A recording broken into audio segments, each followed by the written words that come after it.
Hello मित्रांनो, make science इझीमध्ये पुन्हा आपलं एकदा स्वागत आहे. तर आजचा आपला टॉपिक आहे अंतर आणि विस्थापन. तर अंतर म्हणजे काय आणि विस्थापन म्हणजे काय याबाबत बहुतांशी मुलं कन्फ्यूज होतात किंवा त्यांना या दोन संकल्पनेमधील फरक लक्षात येत नाही आणि म्हणूनच आपण हा छोटा आणि अत्यंत सोपा टॉपिक निवडलेला आहे. तर अंतर म्हणजे काय आणि विस्थापन म्हणजे काय हे समजण्यासाठी आपण इथे एक आकृती बघत आहोत. तर ही जी आकृती आहे ही आपण गृहीत धरणार आहोत. तर या आकृतीमध्ये बघा आपल्याला 2 पॉईंट दिसत आहेत, ए आणि बी. ठीक आहे विद्यार्थ्यांनो, हा एक पॉईंट दिसतो आपल्याला ए आणि बी, म्हणजे असं समजा की हे दोन ठिकाणं आहेत. तर आता आपल्याला काय करायचं आहे, ए आणि बी या दोन ठिकाणामधील जी लांबी आहे ही वेगवेगळ्या पद्धतीने मोजायची आहे. तर आपण या दोन बिंदूमधील जी लांबी आहे ही कोणत्या दोन पद्धतीने मोजू शकतो? तर यामध्ये दोन पद्धती आहेत. तर ती म्हणजे वरची बाजू, म्हणजे या मार्गाने जर आपण ही लांबी मोजली तर समजा ही लांबी आहे आपल्याला मिळाली आहे 8 सेंटीमीटर. किती? 8 सेमी.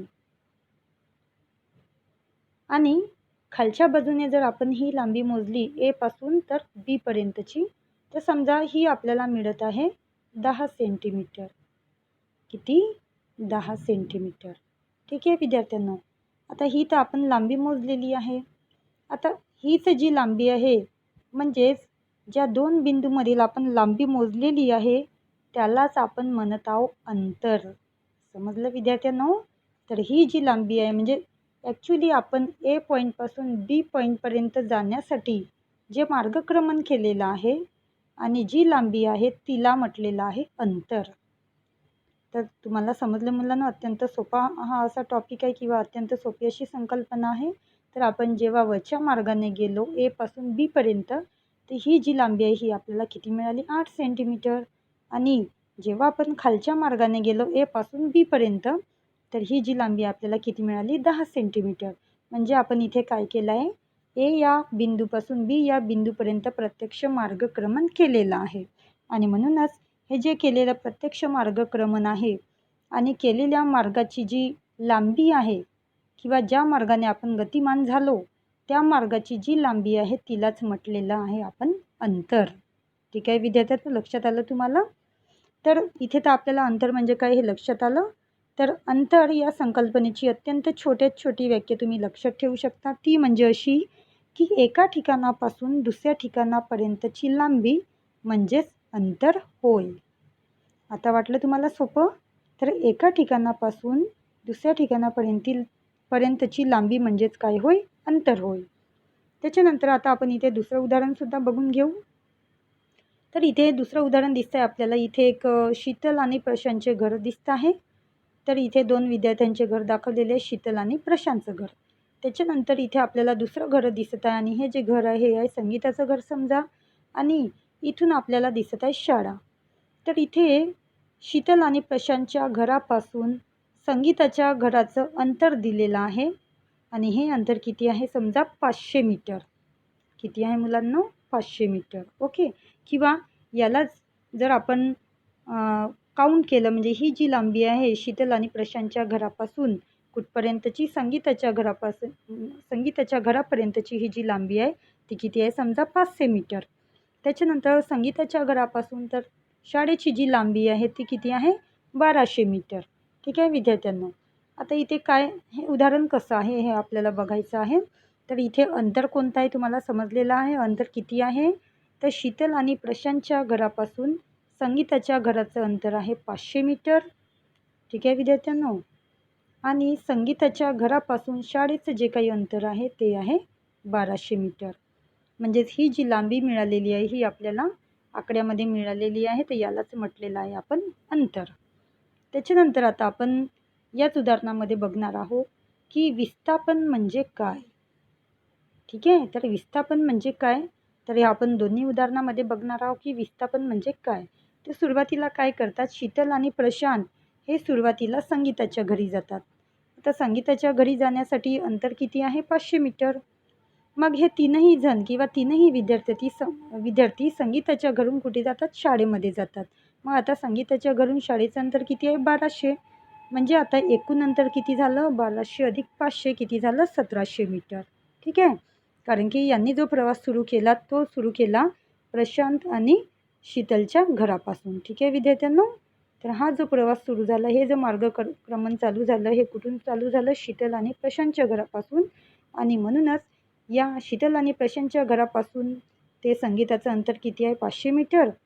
आणि संगीताच्या घरापासून ते शाळेचं अंतर आहे किती? 1200 मीटर. म्हणजे असं एकूण अंतर किती झालं आता? 1700 मीटर. तर आता हे तर झालं एकूण अंतर. पण आता जर आपण मायन्यूटली बघितलं तर शीतल आणि प्रशांतचे जे घर आहे यांच्या घरापासून शाळेचं अंतर किती आहे? 1300 मीटर.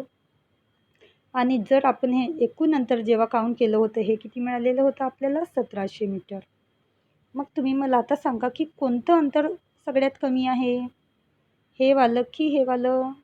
ऑब्व्हियसली 1300 मीटर हे जे अंतर आहे कमी आहे. म्हणजेच शीतल आणि प्रशांतला काय केलं पाहिजे? त्यांनी आपल्या घरून जर डायरेक्ट शाळेमध्ये गेले तर हे जे अंतर आहे हे कमी आहे. म्हणजे किती आहे? 1300 मीटर. तर यालाच म्हटलेलं आहे विस्थापन. आणि विस्थापन म्हणजेच एका ठिकाणाहून दुसऱ्या ठिकाणचे अत्यंत कमीत कमी अंतर. तर समजलं विद्यार्थ्यांना तुम्हाला इथे विस्थापन किती झालेलं आहे या दोघांचं? 1300 मीटर. आणि विस्थापन म्हणजे काय हे समजलं तुम्हाला? तर विस्थापन म्हणजे दोन ठिकाणांमधील किंवा एका बिंदूपासून ते दुसऱ्या बिंदूपर्यंत असलेले कमीत कमी अंतर. ठीक आहे विद्यार्थ्यांनो, तर हे तर झाले विस्थापन. आणि विस्थापन किती आहे? 1300 मीटर, जे की अत्यंत कमीत कमी अंतर आहे. त्याच्यानंतर आपण पहिल्या उदाहरणामधील विस्थापन बघू. तर आपण पहिल्या उदाहरणामध्ये बघितलं होतं की जी ए आणि बी पासूनची लांबी आहे आपण ही दोन प्रकारे मोजली होती. परंतु जर आपण ए आणि बी पासून जर ही डॉटेड लाईन काढली, ही डॉटेड लाईन दिसत आहे तुम्हाला? आता बघा ए आणि बी या दोघांमधील अंतर किती आहे किंवा या ए आणि बी या दोन पॉईंटमधली लांबी किती आहे? आता ऑब्व्हियसली हे जे डिस्टन्स आहे, हे जे अंतर आहे हे अत्यंत कमी आहे. समजा हे आपल्याला मिळत आहे 3 सेंटीमीटर. ठीक आहे. ए आणि बी या दोन पॉईंटमधलं जे ठिकाण आहे दोन पॉईंटमधलं जे अंतर आहे हे किती मिळत आहे आपल्याला? 3 सेंटीमीटर. आणि सुरुवातीला आपण किती घेतलं होतं? हे घेतलं होतं आपण 8 सेंटीमीटर आणि हे घेतलं होतं कदाचित 10 सेंटीमीटर. तर आता मला सांगा सगळ्यात कमी अंतर कोणतं आहे? जी डॉटेड लाईन आपण काढलेली आहे ए पासून बी पर्यंत, तर ही जी लांबी आहे ही अत्यंत कमी आहे. म्हणजे किती आहे? 3 सेंटीमीटर, आहे की नाही? तर हे जे सगळ्यात कमी अंतर आहे यालाच म्हटलेलं आहे विस्थापन. यालाच काय म्हणता येईल? विस्थापन. तर आता तुम्हाला समजलं मित्रांनो विस्थापन म्हणजे काय? तर एका बिंदूपासून दुसऱ्या बिंदूपर्यंत असलेलं कमीत कमी अंतर म्हणजे विस्थापन होय. हे या दोन उदाहरणाद्वारे तुम्हाला एकदम चांगल्या तऱ्हेनं समजलं असेल. तर यामध्ये अंतर म्हणजे काय आणि विस्थापन म्हणजे काय ह्या दोन्ही संकल्पना तुम्हाला समजलेल्या आहेत चांगल्या तऱ्हेने नक्की. तर पुन्हा एकदा मी अंतर आणि विस्थापन यांची व्याख्या तुम्हाला पुन्हा रिपीट करून सांगत आहे. तर अंतर म्हणजे काय? तर दोन बिंदूमधील किंवा एका बिंदूपासून दुसऱ्या बिंदूपर्यंत असलेली लांबी म्हणजेच काय होय? अंतर होय. आणि विस्थापन म्हणजेच काय? एका बिंदूपासून दुसऱ्या बिंदूपर्यंत असलेले अत्यंत कमीत कमी अंतर म्हणजेच काय होय? विस्थापन होय. ठीक आहे विद्यार्थ्यांनो, तर इथे तुम्हाला अंतर आणि विस्थापन ह्या दोन्ही संकल्पना चांगल्या तऱ्हेने समजलेल्या आहेत. तर आता आपण बघू, इथे आपल्याला दोन आकृती दिसत आहेत अ आणि आ. तर आपण इथे बघू की या दोन्ही आकृतीमध्ये अंतर आणि विस्थापन किती आहे किंवा हे तुम्हाला शोधून काढायचं आहे. तर आपण पहिल्या आकृतीचं निरीक्षण करू, अ या आकृतीचं.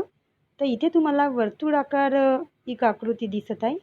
तर इथे वर्तुळाकार आकृती कशाची आहे? तर समजा हे एक वर्तुळाकार मैदान आहे ज्यामध्ये स्वराली नावाची विद्यार्थिनी दररोज पहाटे फिरायला जाते. तर या वर्तुळाकार मैदानाची जी त्रिज्या आहे ही आहे 100 मीटर. किती आहे? 100. आता ही जी त्रिज्या आहे ही किती आहे? 100 मीटर आहे. तर या वर्तुळाकार मार्गाची जी त्रिज्या आहे ही 100 मीटर आहे. आणि स्वराली रोज ए या पॉईंटपासून निघते आणि शेवटी कुठे येऊन पोहोचते? पुन्हा ए या पॉईंटवरती येऊन पोहोचते. म्हणजे ती दररोज वर्तुळाची एक फेरी पूर्ण करते. तर आता इथे मला सांगा तुम्ही की स्वरालीने किती अंतर कापलेलं आहे आणि त्याचप्रमाणे स्वरालीचं किती विस्थापन झालेलं आहे. तर इथे तुम्हाला एक माहिती दिलेली आहे, ती म्हणजे या वर्तुळाकार मैदानाची त्रिज्या तुम्हाला दिलेली आहे 100 मीटर. ठीक आहे. आता आपण इथे बघू दुसरं उदाहरण, ते म्हणजे आणि या उदाहरणामध्ये आपण बघू काय दिलेलं आहे, की या उदाहरणामध्ये एक कार किंवा एक गाडी 4 व्हीलर P या बिंदूपासून निघून Q या बिंदूपर्यंत जात आहे. कुठपर्यंत? Q या बिंदूपर्यंत. आणि हे जे अंतर आहे हे किती आहे? 360 मीटर. किती अंतर आहे? 360 मीटर. आता ही जी गाडी आहे P या बिंदूपासून निघून Q या बिंदूपर्यंत जाते आणि परत Q या बिंदूपासून निघून P या ठिकाणी परत येते. तर मग तुम्हाला मला सांगायचं आहे की कारने किती मार्गक्रमण केलं किंवा कारने कापलेले अंतर किती, आणि त्याचप्रमाणे या कारचे विस्थापन किती झालेले आहे. ठीक आहे विद्यार्थ्यांनो, तुम्हाला समजलं. दुसऱ्या उदाहरणामध्ये तुम्हाला काय काढायचं आहे की या कारने किती अंतर कापलेलं आहे जेव्हा ही कार P या बिंदूपासून Q पर्यंत गेली आणि परत Q पासून कुठे आली, ते P पर्यंत वापस आली.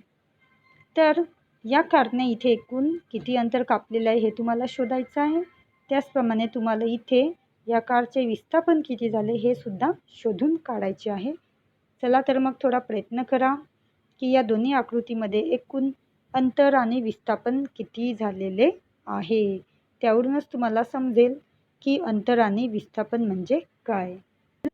चला तर बघू आपण. जे मी तुम्हाला 2 उदाहरण सोडवायला दिले होते, म्हणजेच अ आणि आ. तर अ आणि आ या दोन्ही उदाहरणामधील नेमकं अंतर आणि विस्थापन किती आहे. तर या उदाहरणामध्ये मी तुम्हाला दिलेलं होतं की एक वर्तुळाकार मैदान आहे, ज्यामध्ये ए या बिंदूपासून स्वराली नावाची विद्यार्थिनी ए या बिंदूपर्यंत वर्तुळाची एक फेरी पूर्ण करते. तर या वर्तुळाची एक फेरी पूर्ण करते म्हणजेच हा काय आहे, वर्तुळाचा परिघ आहे. आणि वर्तुळाचा परिघ कसा काढायचा किंवा वर्तुळाच्या परिघाची किंमत कशी काढायची याचं सूत्र तुम्हाला माहीतच असेल. तर वर्तुळाच्या परिघाची किंमत कोणत्या सूत्राने काढता येते, तर त्याचं सूत्र आहे 2πr. ठीक आहे मुलांनो. आणि इथे आपल्याला वर्तुळाची त्रिज्या दिलेली आहे, ती किती आहे, 100 मीटर. तर आता इथे आपल्याला या सूत्रामध्ये किमती ठेवायच्या आहे आणि आपल्याला इथे किंमत काढायची आहे. तर 2 × पायची किंमत किती, 22/7 आणि r त्रिज्या म्हणजे किती दिलेली आहे आपल्याला, 100 मीटर. ठीक आहे. तर इथे आपल्याला मिळते नियर अबाउट, ही जी व्हॅल्यू आहे जर कॅल्क्युलेट केल्यानंतर ही आपल्याला मिळते 4400/7. आणि याचं जर आपण उत्तर काढलं तर हे आपल्याला मिळते जवळपास 628.6 मीटर. ठीक आहे मुलांनो. तर हे तर झालं आपलं उत्तर. म्हणजेच आपल्याला किंवा स्वरालीला ए या पॉईंटपासून पुन्हा ए या पॉईंटपर्यंत वर्तुळाची एक फेरी पूर्ण करण्यासाठी तिने जे अंतर कापलेलं आहे ते किती आहे, 628.6 मीटर. ठीक आहे विद्यार्थ्यांनो. तर इथे अंतर किती मिळालेलं आहे आपल्याला, 628.6 मीटर हे झालं अंतर. आता बघू आपण या उदाहरणामध्ये नेमकं विस्थापन किती आहे. तर विस्थापन काढण्यासाठी आपल्याला विस्थापनाची व्याख्या तुम्हाला आठवावी लागणार आहे इथे. तर विस्थापन म्हणजे काय म्हटलं होतं आपण, तर विस्थापन म्हणजे एका बिंदूपासून किंवा एका ठिकाणाहून दुसऱ्या ठिकाणापर्यंत असलेलं कमीत कमी अंतर, किंवा आपण इथे असे म्हणू शकतो की आरंभ बिंदूपासून अंत्यबिंदूपर्यंत किंवा शेवटच्या बिंदूपर्यंत असलेलं कमीत कमी अंतर म्हणजे विस्थापन. तर इथे बघा आरंभ बिंदू कोणता आहे, एच आहे, आणि अंत्यबिंदूसुद्धा कोणता आहे, एच आहे. म्हणजेच याचा अर्थ विस्थापन तिचं झालंच नाही, कारण की ती ए या ठिकाणाहून निघाली आणि शेवटी पोचली कुठे, एच या ठिकाणावरती. आणि म्हणूनच इथे विस्थापन किती मिळते आपल्याला, 0 किंवा 0. तर इथे या उदाहरणामध्ये अंतर किती मिळालेलं आहे आपल्याला, 628.6 मीटर, आणि विस्थापन किती मिळालेलं आहे, 0. याचा अर्थ स्वरालीने जेव्हा मैदानाचं एक वर्तुळाची फेरी पूर्ण केली तेव्हा तिने किती अंतर कापलं, 628.6 मीटर एवढे अंतर कापलेले आहे तिने. परंतु तिचे विस्थापन मात्र किती झाले, 0. तिचे विस्थापन किती झाले? 0 एवढे विस्थापन झालेले आहे तिचे. तर हे तर झालं पहिल्या उदाहरणाचं. नंतर आपण बघू दुसरं उदाहरण, ते म्हणजे आ. तर आ या उदाहरणामध्ये आपण घेतलं होतं की एक गाडी P या बिंदूपासून निघून Q या बिंदूपर्यंत गेलेली आहे सुरुवातीला, आणि नंतर पुन्हा Q या बिंदूपासून निघून पुन्हा कुठे वापस आली? ती P या बिंदूपर्यंत वापस आली. आता इथे आपल्याला अंतर माहीत आहे. या दोन बिंदूमधील जे अंतर आहे ते किती आहे? 360 मीटर. ठीक आहे विद्यार्थ्यांनो, या दोन बिंदूमधील अंतर किती आहे? 360 मीटर. तर मग जेव्हा ही कार P या बिंदूपासून Q पर्यंत गेली आणि पुन्हा Q पासून P पर्यंत गेली, म्हणजेच याचा अर्थ की या कारने कापलेले अंतर किती? तर अंतर बरोबर, सुरुवातीला ती कार कोणत्या पॉईंटवरून कोणत्या पॉईंटपर्यंत गेली? P पासून Q पर्यंत, म्हणजेच PQ अधिक, आणि नंतर मग ती कुठून कुठे गेली? Q पासून P पर्यंत, म्हणजेच QP. तर PQ या दोघांमधील अंतर किती आहे? 360 मीटर प्लस QP या दोघांमधील अंतरही तेवढेच आहे, म्हणजे किती? 360 मीटर. तर अशा पद्धतीने आपल्याला एकूण अंतर किती मिळत आहे? 720 मीटर. तर हे झाले कारने कापलेले अंतर. कुठपासून कुठपर्यंत? P या बिंदूपासून Q या बिंदूपर्यंत, आणि पुन्हा Q या बिंदूपासून P या बिंदूपर्यंत कारने किती अंतर कापले? 720 मीटर. त्याच्यानंतर बघू आता आपण विस्थापन किती झाले. विस्थापन किती झाले? तर इथे सुद्धा याही उदाहरणामध्ये आपण सुरुवातीला बघितलं की सुरुवातीला कार ही कोणत्या बिंदूपासून गेली? P या बिंदूपासून Q या बिंदूपर्यंत, आणि पुन्हा Q या बिंदूपासून पुन्हा कुठे वापस आली? ते P या बिंदूमध्येच ती वापस आली. म्हणजेच ज्या ठिकाणाहून ती कार निघालेली आहे त्याच ठिकाणी ती पुन्हा वापस आली. म्हणजेच याचा अर्थ इथे सुद्धा कारचं विस्थापन किती झालेलं आहे? 0. विस्थापन किती झालं? 0. किंवा जर आपण या पद्धतीने न मोजता जर दुसऱ्या पद्धतीने मोजलं की आपण विस्थापन म्हणजे काय म्हणत आहोत? दोन बिंदूमधील कमीत कमी अंतर. आता इथे दोन बिंदू कोणते आहे? P आणि Q. तर दोन बिंदूमधील कमीत कमी अंतर आपल्याला किती दिलेले आहे? 360. तर आता जर आपण दोन बिंदूमधील जर कमीत कमी अंतर काढायचे आहे, तर आपल्याला या दोन्ही बिंदूमधील म्हणजे PQ मायनस QP असं करावं लागेल. म्हणजे इथे जेव्हा आपण एकूण अंतर काढलं तेव्हा आपल्याला मिळालं होतं 720 मीटर. पण जर आपल्याला विस्थापन काढायचं आहे तर मग आपल्याला काय करावं लागेल? PQ मायनस QP, म्हणजेच 360 मायनस 360. मग आपल्याला उत्तर काय मिळेल? 0. आणि म्हणूनच इथे कारने किती विस्थापन केले? 0. किंवा जर तुम्हाला दुसऱ्या पद्धतीने समजलं नसेल तर पहिली पद्धत ही अत्यंत सोपी आहे, कारण कारचा आरंभ बिंदू कोणता आहे? P हाच आहे, आणि शेवटचा बिंदू म्हणजे अंत्यबिंदू पण कोणता आहे? Pच आहे. P हाच आहे, आणि त्याच्यामुळे कारने विस्थापन किती केले? 0.